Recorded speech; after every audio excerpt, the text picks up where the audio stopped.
Dahil wala tayong magawa today, magpalit tayo ngayon ng kortina. Hello guys! Magandang umaga!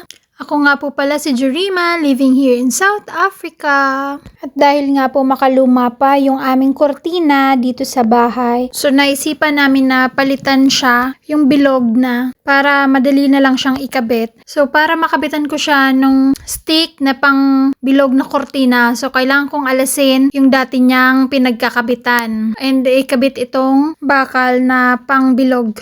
At dahil may nakausling bakal mula dun sa dati niyang kortina, so kailangan ko siyang tanggalin. Pero dahil ang screw niya ay, ang gagamitin natin ay Allen key, so wala akong Allen key dito sa bahay. So inisip ko na lang na i-grind na lang siya para matanggal yung usli na bakal. So gumana naman siya, so carry bells na. So nagagamit ko yung aking mga natutunan sa pangingialam ng mga gamit ng aking tatay. Kasi dati tinitingnan ko lang yung tatay ko kung paano gamitin tong mga grinder, pang drill. Kaya ngayon, alam ko na kung paano gamitin. So, may pakinabang pala yung pagiging osyosera ko sa mga ginagawa ng tatay ko sa bahay. So, there's no need for me to ask my husband to help me in terms of the stuff like this. Dahil kaya ko naman siyang gawin mag-isa. Nasa trabaho pala ang asawa ko sa mga panahon na to. And wala siyang kaalam-alam na pinagtatanggal ko na yung luma naming kortina. Ang alam niya, ipapagawa namin tong kortina doon sa nag-aayos ng bahay. So, ayun, pag-uwi niya, hindi niya alam okay na yung bintana namin. Alam nyo ba guys, kung ilang taon na siyang nakatira dito, ganun din tong kortina, hindi nilalabhan at hindi napapalitan.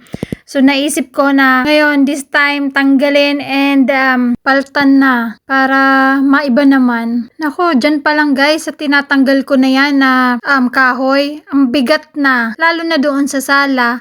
At doon sa sala ay mahaba. So, sobrang bigat ng kahoy na tinanggal ko doon. Nagsisi talaga ako doon at bakit wala akong katulong. Yun lang naman yung mahirap, yung pagtanggal nung, pagkarga nung kahoy na yun. And the rest, easy peasy. Kaya sabi ko sa asawa ko, yung ibabayad niya doon sa mag-aayos ng bahay ay ibayad niya na lang sa akin.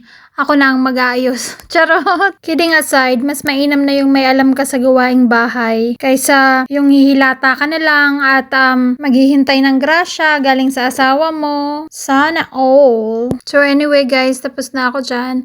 At ito na yung resulta ng aking pinaggagawa ngayong araw na ito. So ayun guys, thank you for watching. Ingat po tayong lahat. Bye-bye! Bye-bye!